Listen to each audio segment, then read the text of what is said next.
Bonjour à tous, à partir de vendredi 6 décembre, Mars devient rétrograde. On voit comment il nous a pourri la vie, comment il a pourri l'actualité, comment il a perturbé un petit peu les grands équilibres depuis qu'il dirige ce nœud nord particulièrement belliqueux en bélier. Ça vient rajouter de la tension avec Uranus en taureau, qui est en signe de chute, et bien sûr le passage de Pluton en Verseau qui a ramené beaucoup d'effervescence. Si on couple ces trois énergies, eh bien, on se retrouve dans un signe un petit peu obscur, difficile, un signe de pourrissement qui est le Scorpion. Mars qui devient rétro, il va nous poser la question de l'intériorisation de l'action, du blocage. Il vient aussi m'interroger sur mon orgueil, sur mon ego, sur ma représentation du monde et comment je vais pouvoir diriger mon action dans un sens plus créatif qui respecte aussi les autres, mes intériorités, et une espèce de couplage, puisqu'il va revenir vers le cancer, entre des valeurs fondamentales, traditionnelles, on va dire traditionnaliste, hein, puisqu'on a vu Mars dans le cancer, l'élection de Trump, la montée aussi des partis politiques plutôt conservateurs, et bien là, cette alliance du lion et du cancer est très intéressante parce que le lion est l'enfant du cancer symboliquement. C'est là où je vais réaliser mes œuvres. C'est-à-dire que Mars, un rétro en Lion, il est invité à faire quelque chose de porteur pour l'avenir. Il est obligé de dépasser ses antagonismes, sa violence, son côté jusqu'au boutiste, son côté va-t-en-guerre, parce que Mars Lion, c'est un petit peu ça, c'est-à-dire je domine mon action et au lieu de réfléchir à ce que je fais, je suis au contraire un petit peu soumis à cette pulsion qui m'habite et j'ai décidé d'agir un petit peu quel que soit le prix à payer. Si on regarde le signe en face du Verseau, qui est un signe de conciliation, qui est un signe aussi d'humanisme, eh bien Mars en Lion est très puissant. C'est un signe de feu, c'est un signe de pousser en avant, c'est un signe où il y a beaucoup d'énergie et donc Mars se sent très à l'aise dans ce signe, beaucoup plus que dans le signe du Cancer où il est mis en difficulté. Composante à ce Mars en Lion, il y a le côté enthousiasmant, mais il y a aussi le côté guerrier, militaire, armement. On réfléchit aux nouvelles armes qu'on va créer. On prépare la guerre. Deux approches totalement antagonistes dans cette confrontation à Pluton qui est renforcée par Vénus. Là, j'ai une énorme mise en garde. La conciliation se trouve en face. On va nous parler d'un refus. C'est la négation. Je m'oppose. Qu'est-ce que ça va donner? Collectivement, on va avoir des mouvements. Ça va me donner aussi à titre personnel de l'insatisfaction, de la frustration. Mars représentant l'énergie, quand il devient rétro, il va y avoir une certaine perte d'énergie, une fatigue. Je vais être obligé de lâcher un petit peu mon activité pour me mettre en suspens. Dans la représentation du refus, Mars me fait plusieurs propositions. Quand je suis tournée positivement vers quelque chose, je vais dire oui. Si je suis encore plus positive, je vais dire oui et on pourrait rajouter ça. Donc c'est un oui qui reçoit un soutien. Par contre, Mars rétrograde, dans la mesure où il symbolise le côté repli de l'énergie, refus, il va me poser la question, oui, mais tu m'as dit ça. Par exemple, oui, mais. Le oui, mais n'est pas un oui. C'est un non déguisé. C'est une manipulation. Et ce qui est intéressant, c'est que le lendemain où Mars devient rétrograde, Neptune redevient direct. Donc forcément, autour du 6 décembre, nous allons avoir des événements majeurs sur la scène internationale qui vont se dérouler. C'est une période où il pourrait y avoir aussi des phénomènes météorologiques, des phénomènes de marée très importants. Je n'ai pas regardé la date des grandes marées, mais il va forcément y avoir des événements autour d'une planète qui devient rétro et l'autre qui redevient direct, un petit peu comme un échange des fluides. Et ça va créer beaucoup de tensions. Beaucoup de tensions au niveau humain. Beaucoup de tensions à l'intérieur de moi. Je reste sur le oui mais. J'aborde maintenant les non. Non et en plus. Le non et en plus, c'est on surrajoute. Quand quelqu'un me dit non mais on pourrait faire comme ça, c'est très ambivalent. Là, je suis dans Neptune. C'est oui ou c'est non. Et c'est ce que nos dirigeants ne savent plus faire. C'est le en même temps. Et on va bien voir les conséquences du en même temps avec cette opposition Mars, Pluton, Vénus. C'est-à-dire que la diplomatie, la paix, elle est derrière Pluton. Qui peut ramener la paix dans cette position-là? Eh bien, il va falloir que j'aille puiser en moi l'aspect uranien, l'aspect neptunien de moi-même, pour arriver à trouver un équilibre et une conciliation. Autant dire que ces énergies ne vont pas être faciles à mettre en œuvre aussi du fait de la rétrogradation de Mars. Alors, la capacité à s'affirmer, à dire non, elle est très positive si je suis dans une situation où je subis du harcèlement. Je subis du harcèlement au travail, dans mon couple, dans ma vie personnelle, je vais m'affirmer pour refuser. Très très bonne période pour refuser tout ce qui m'amoindrit, pour refuser mes douleurs, mes souffrances et aussi ma propre dévalorisation. Je reçois beaucoup de personnes, par exemple, qui ont des difficultés à aller chercher de la valeur en elles. Eh bien, c'est un moment pour renoncer à ces douleurs, à ces blessures, pour s'affirmer de manière positive. Au niveau des passages, Mars arrive rétro, je vais le noter, ce sera plus simple, ça vous pourrez revenir dessus. Oups, je ne maîtrise pas encore bien le système. Le 7. Les dates. Mars devient rétro le 7 décembre. Mais avant, il aura commencé une zone stationnaire du 2 au 12 décembre sur le degré 6 du Lion. Ça veut dire que si vous avez le degré 6 qui est activé dans votre thème de naissance, Soleil, Lune, ascendant, cette rétrogradation va être particulièrement importante pour vous. Pareil, si vous avez dans votre thème de naissance Mars qui est rétrograde, en particulier dans le Lion, ça va être une année déterminante pour vous. Regardez la maison où se situe Mars. Vous aurez l'information. On va parler après d'une personne assez connue qui a Mars dans le Lion rétro dans son thème. On en parlera après. Durant cette phase stationnaire, les choses se mettent en place. Il va y avoir un verrouillage, il va y avoir un blocage. Il va y avoir des événements, hein, des mouvements de foule, je pense des grèves, peut-être des événements mondiaux d'ailleurs. Il va y avoir, on en parlera après, mais peut-être des catastrophes naturelles. Hein. Quand il y avait eu la Mococadis, par exemple, on avait Mars rétro dans le Lion. J'espère me tromper. Mars va croiser Mercure, qui lui aussi est rétrograde, du 7 décembre au 16 décembre. Mercure redevient direct 16 décembre. Donc on va avoir, pareil, hein, pas mal d'événements dans cette journée du 16, un petit peu avant, hein, comptez 2 jours avant. Mars va repasser dans le Cancer le 7 janvier. Donc il y a eu un changement d'énergie.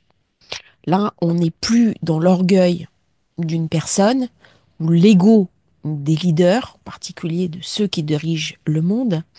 On retourne vers l'intérêt des peuples, on parle de démocratie, on parle aussi de tradition, on parle de l'intérêt de la société, des groupes familiaux, et il redevient direct le 25 février sur le degré 17.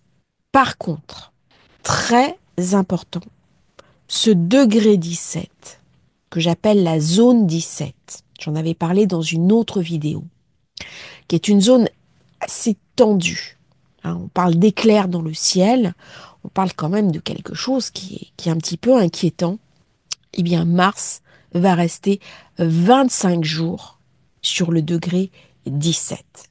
Autant dire que si vous avez une planète qui est sur le degré 17 du Cancer, hein, on n'est pas sur le degré 17 du Lion, on est sur le degré 17 du Cancer.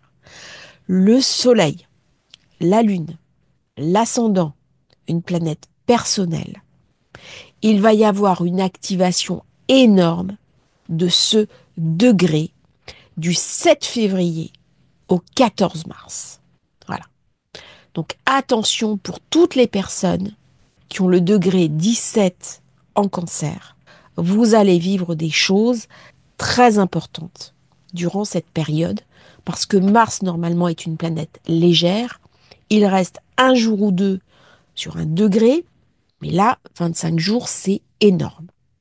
Pareil, si vous avez une révolution solaire avec une planète sur le degré 17, eh bien, regardez ce qui se passe parce qu'il va forcément arriver dans votre vie des événements soudains, difficiles, qu'il faudra gérer avec positivité. Forcément des choses négatives. Non. Il peut m'amener aussi de la chance. Il peut amener un brusque euh, coup de chance au niveau financier. Par exemple, j'ai eu le cas des personnes avec un Mars particulièrement puissant. Eh bien, ils ont une rentrée d'argent inattendue. Hein. L'action qui devient plus facile. Quelque chose qui se débloque, quelque chose qui se dénoue. Ça peut être très très puissant. Mais vous savez que dans ces périodes-là, grosse intensité, grosse fébrilité. Mars, normalement, c'est une planète rapide. Hein. Il n'est pas très mental, Mars. Mars, il agit, soit il combat. Donc il vient me parler d'impulsion. Avec la rétro, il va inverser son symbole. C'est-à-dire le symbole de Mars, c'est ça, normalement. Voilà. Le symbole du masculin, d'ailleurs. L'action qui agit, qui est tournée vers l'extérieur.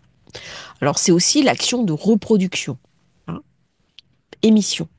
Là, voilà. Ça veut dire que je suis au centre, les autres sont à la périphérie. Et c'est comme ça que Mars rétro fonctionne. Donc, je laisse de côté le côté mental, qui n'est plus au service de l'action. Par contre, je récupère la puissance de l'extérieur à mon profit. Du coup, il va y avoir des turbulences. Hein. Il va y avoir aussi des inflations de l'ego. Bah oui, on est en Lion, c'est logique. Hein. Et on va avoir, avec ces configurations-là, des événements mondiaux, parce que le Soleil gouverne le Lion. Donc là, on va me parler bien sûr de leadership, on va me parler de fierté, on va me parler de figure d'autorité.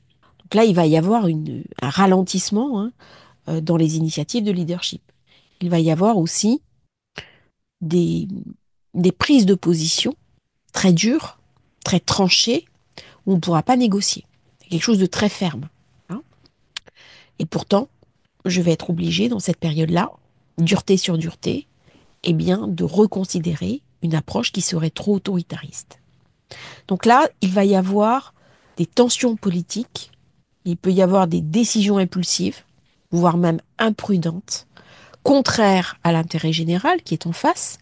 Ça vient me parler aussi de l'intérêt général. Pluton-Vénus, on est aussi dans un idéal. Hein. On est porté par Neptune et on est porté par Uranus. Là, c'est l'intérêt global. Mais si je décide seul de l'intérêt global, je suis plus dans l'empathie. Je suis dans la toute-puissance. Et là, Mars en Lion vient me parler aussi de toute-puissance enfantine.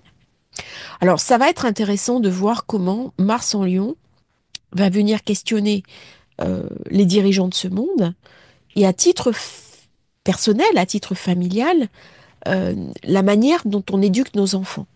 Comment on va leur poser des limites. Comment on va empêcher justement qu'adultes, ils ne rentrent dans la toute-puissance. Pourquoi? Parce que si je rentre dans la toute-puissance, je ne peux plus rencontrer l'opinion de l'autre.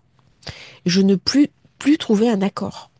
Mars va me parler, bien sûr, la Lune, la famille, les racines, les origines, la sécurité émotionnelle. Il va me parler aussi de sécurité nationale. Il va me parler de bien-être domestique, de gestion de ressources naturelles. Là, on va parler de sécurité des citoyens. On va parler de la protection des données, hein. On va être obligé de renforcer au niveau collectif la sécurité intérieure, de gérer des crises liées à des désastres naturels ou des questions de logement.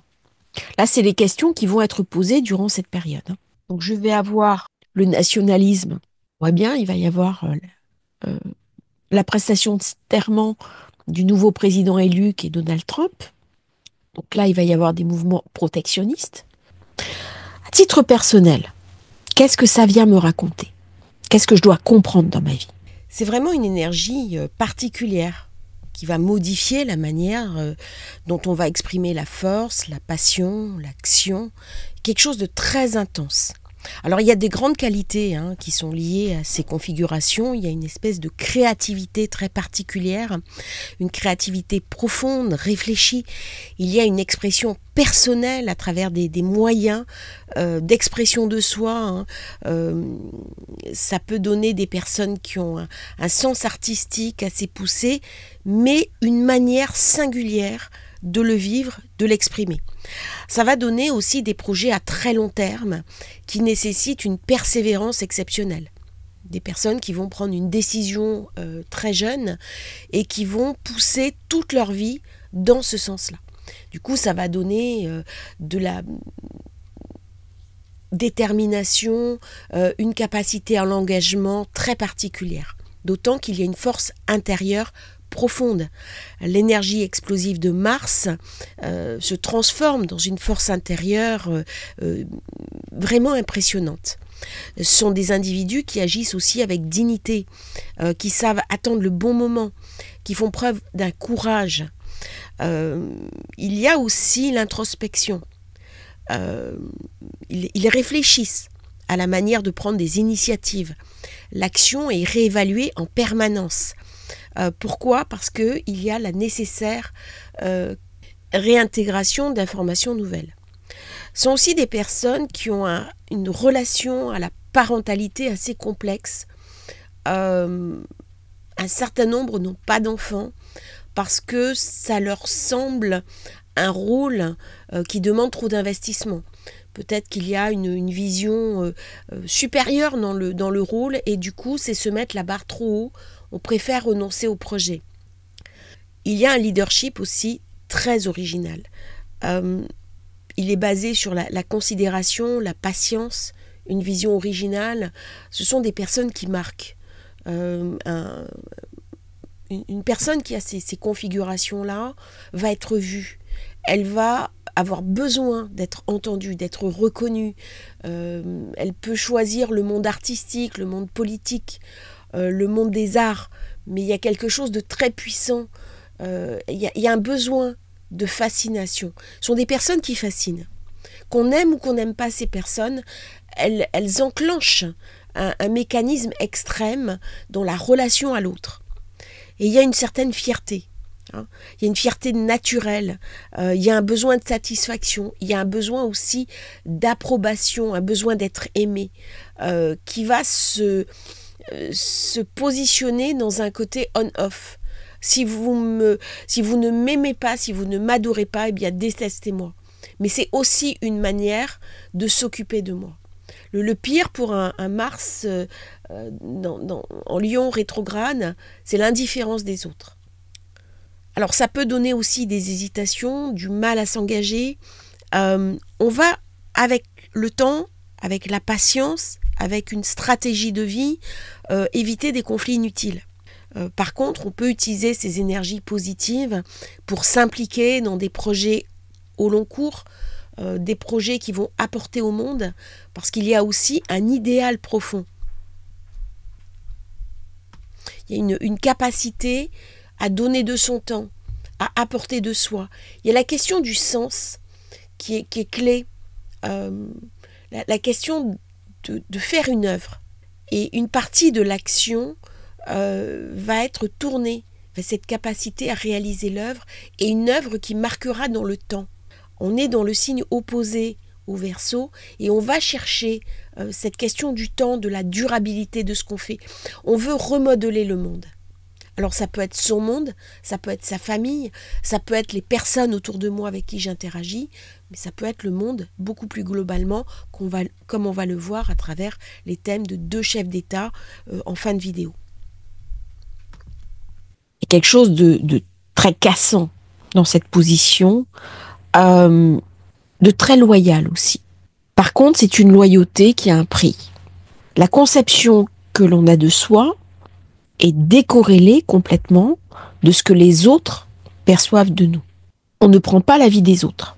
C'est-à-dire, je suis le chef, je suis le leader, un manque total de réalisme, parce que en fait, le monde tel qu'il me parle, il vient me parler aussi de conciliation, d'accord. Sinon, je suis dans quoi? Je suis dans la déflagration. Et du coup, ça va amener des mouvements de foule, ça va amener des mouvements de contestation, ça va amener le besoin de diriger, d'atteindre le sommet, et une fois que je suis au sommet, je vais user, abuser, surabuser de mon pouvoir. Donc forcément, ça va amener de la violence en face, des mouvements erratiques. Donc dans cette période-là, il faut s'attendre aussi à des grèves, il faut s'attendre à des mouvements sociaux, à des mouvements de contestation, et un regain d'autoritarisme au sommet de l'État. C'est aussi une zone où on refuse de perdre. Alors, c'est les mauvais perdants. Oui, mais j'ai raison. Ça ne peut pas être arrivé comme ça, j'avais raison. C'est un principe de réalité auquel je suis invitée à me confronter. Et là, dans cette période, il n'y a pas de principe de réalité. Je sais ce qui est. Mais il n'y a pas la place pour l'autre. Il n'y a pas la place pour le groupe. Il n'y a pas la place pour le collectif. Et ce sont des périodes très tendues. Il y a souvent eu des révolutions, des révoltes dans les mars rétro, notamment en Lyon. Il y a eu la première guerre du Liban, en mars 78. Juste après, on a eu... Alors, ce qui est bizarre d'ailleurs, c'est qu'il y a beaucoup d'événements qui arrivent une fois que Mars est libéré. Il y a des choses qui se déchaînent. Il y a eu Kolwezi, après que Mars ait quitté le Lion, soit redevenu direct. La même année, il y a eu la naissance du premier bébé éprouvette. Et dans la période où Mars était rétro en Lion, le naufrage de la Moko Cadiz. Alors, j'avais noté aussi d'autres périodes. Voilà. Était rétro aussi dans le Lion, dans des configurations assez similaires, du 4 décembre 45 au 21 février 46. Et là, c'est dans cette période-là qu'on a eu le rideau de fer et le début de la guerre d'Indochine. Donc on voit bien, il n'empêche pas une guerre de se déclarer. Il y a eu aussi la première Assemblée nationale des Nations Unies, dont on parle beaucoup à l'heure actuelle, et Hirohito qui renonce à son ascendance divine. Là, ça c'est intéressant, parce que le divin, le roi, l'empereur, c'est le lion, et là, on est dans un renoncement. Il est possible que dans cette période-là, on parle beaucoup de Napoléon, d'ailleurs. Décembre 1930, mars 31, j'avais aussi Mars rétro dans le Lion, entre Lion et Cancer. Et là, on a eu une énorme dévaluation monétaire, Allemagne, Autriche, qui a conduit à une très grosse colère populaire et qui a expliqué aussi, qui est une des causes de la montée du nazisme, le nazisme ayant entraîné les conséquences que nous connaissons. Mars rétro, c'est toujours, surtout quand il est en puissance dans un signe comme le Lion, faut toujours s'en méfier. Non seulement parce qu'il enclenche au moment de son passage, mais aussi des événements qui vont découler les mois suivants. La question de l'argent, la question de la spéculation et la question des cryptos. On va beaucoup parler, je pense, des crypto-monnaies durant cette période, soit dans un sens très positif, de grande ouverture avec Neptune, qui ramène beaucoup d'intensité, avec Uranus, avec Pluton-Vénus. Ça, c'est tout le mouvement en avant d'adhésion collective, d'espérance d'une nouvelle opulence, d'une ère où tout le monde va bénéficier, tout au moins le plus grand nombre, de cette manne financière qui arrive. Mais on voit bien comment c'est tenu par Pluton-Vénus et comment l'orgueil de Mars risque de bloquer, de verrouiller le système. Et ce qui est intéressant, on peut parler dans ces configurations-là des chevaliers. C'est vrai que Mars Lion fait aussi parler, fait aussi penser sur ce côté chevaleresque, comme Mars en Sagittaire d'ailleurs, ou Mars en Bélier, c'est pareil. Dans les signes de feu, il prend un côté très idéaliste. C'est une excellente période. Si j'ai des personnes qui m'empêchent d'avancer, qui m'empêchent de me réaliser, pour régler les problèmes. J'en ai parlé en intro. On va libérer les personnes toxiques. Là, on va les remettre à leur place. Pour revenir à ce Mars en signe de feu qui est très très passionné, très passionnel, il est sous l'emprise un petit peu de sa passion, de son impulsivité. Il y a un côté chevaleresque. Et là, j'ai un côté chevalier de la table ronde. Et quand je vois cette roue du zodiaque, ça fait penser à ça.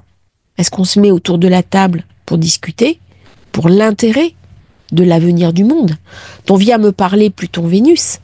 Il vient me parler aussi d'un monde différent, d'un monde réimaginé par Uranus, repensé par Neptune. On rentre dans un univers très uranisé. Eh bien, on est sur une impulsion en avant, qu'elle nous plaise ou pas, il y a une marche en avant. Nous interroger dans le signe du lion à l'avenir de nos enfants, à l'avenir des générations futures par rapport aux révolutions technologiques qui sont en route.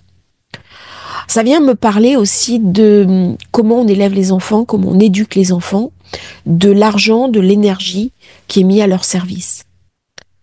Tout ça, ce sont des questions clés. Ça vient me parler aussi de la dénatalité, des causes, du pourquoi, du comment. Toutes ces questions qui sont clés et qui vont venir s'inviter dans notre vie avec une acuité particulière à cause d'Uranus et à cause de Pluton.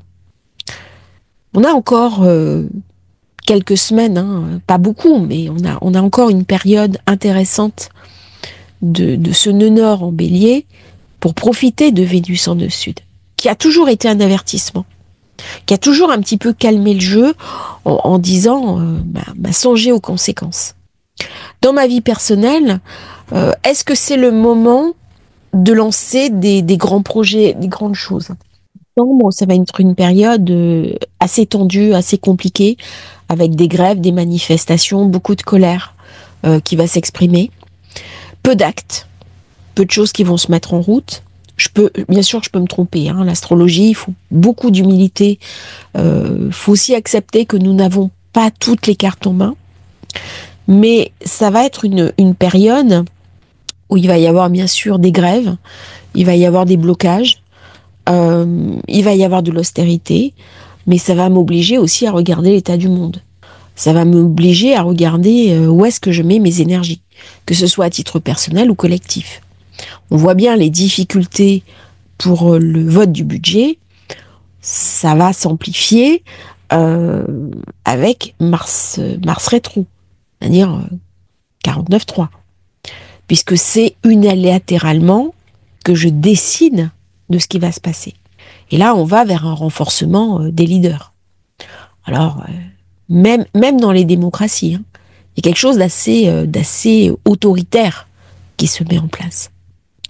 Louis XIV disait « l'État, c'est moi ». Voilà, ça en dit long sur ce qui peut se passer dans l'affirmation du leader. Et comme par hasard, mon intuition était bonne. Mars, rétro, Lion. Donc, il va avoir à titre personnel un regain d'autorité, d'autoritarisme. Est-ce qu'il va y avoir dans cette période-là une tentation sur l'article 16? C'est possible. C'est possible. Si la situation devient incontrôlable, qu'il ait le recours, voilà. Il y a quelque chose quand même d'assez dur dans cette position-là.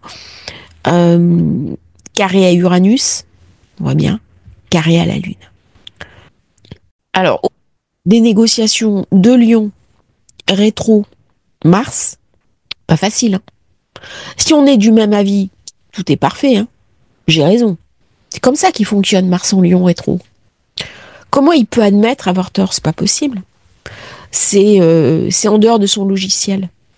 Alors ça fait des personnes très décidées, très engagées, très charismatiques, qui fascinent les gens. On parle de ce côté très charmeur du président Macron autour de son entourage. Mais ça va donner des personnalités qui savent où elles vont et qui ne remettent pas en question leurs décisions. Ça, c'est intéressant. Hein. C'est à 11 degrés. Donc, il va être vraiment impacté par cette rétro, qui est en zone 7. La zone des ennemis, en plus. Donc là, il va y avoir beaucoup d'opposition à lui et beaucoup d'ennemis déclarés. Ça va pas être une période facile pour lui. Particulièrement parlant, qui est celui de Zelensky, qui possède un Mars rétro à 0 degré du Lion et qui donc va être particulièrement actif durant cette période de rétrogradation. Opposé Vénus, Soleil. Et quand on regarde les configurations en présence, c'est très parlant parce que Mars en Lion s'identifie totalement à une cause, il devient imprégné de cette cause, et ça, c'est le côté puissant de Mars en Lion rétrograde, mais qui peut être jusqu'au boutiste et qui peut aussi être va-t-en-guerre. Il va manquer de contact avec la réalité. C'est-à-dire, je ne veux plus voir la réalité. Mon esprit est troublé. Je ne veux pas admettre ce qui se passe et la coordination entre la pensée et l'action est complexe. C'est-à-dire que l'énergie dans ce genre de configuration vient des autres. Mais c'est ce qu'on voit d'ailleurs, il va chercher chez les autres les subsides pour continuer la guerre. C'est-à-dire, je me mets au centre de l'action, les autres sont à ma périphérie et ça revient vers moi. Dans le cas de Zelensky, c'est amplifié par Jupiter en 1. Il y a ce côté mise en valeur, ce côté leadership de Mars en Lion, quelque chose de beaucoup plus trouble, de beaucoup plus ambigu, qui est une forme de domination. Il y a bien un moment, Jupiter s'oppose à Neptune, et quand Neptune va passer dans le Bélier, eh bien, il y aura un retour à un principe de réalité, qui va être vécu difficilement. Uranus-Lune, carré. Et c'est intéressant de regarder ce thème par rapport à Mars rétro actuellement, et Pluton-Vénus. Voilà un petit peu ce Mars rétro dans le Lion, ce qu'il va venir nous raconter, ce qu'il va venir nous poser comme question. Je pense que ça va parler essentiellement de paix, de guerre, de conflit, de trouver des solutions opportunes pour passer à autre chose. On est fatigué. Ces conflits arrivent après la période Covid. Les peuples ont besoin de sérénité. On a besoin d'aborder d'autres forces pour accueillir aussi les perturbations que va créer, par exemple, l'intelligence artificielle, les nouvelles technologies. Ça vient déstabiliser au fond ce que nous sommes. Et pour ça, on a besoin d'énergie pour y répondre favorablement. Je vous remercie d'avoir suivi cette vidéo, j'espère qu'elle vous aura intéressé. N'oubliez pas de vous abonner à la chaîne, c'est très important pour nous soutenir. Et à bientôt pour un nouveau partage sur Astrologie Facile.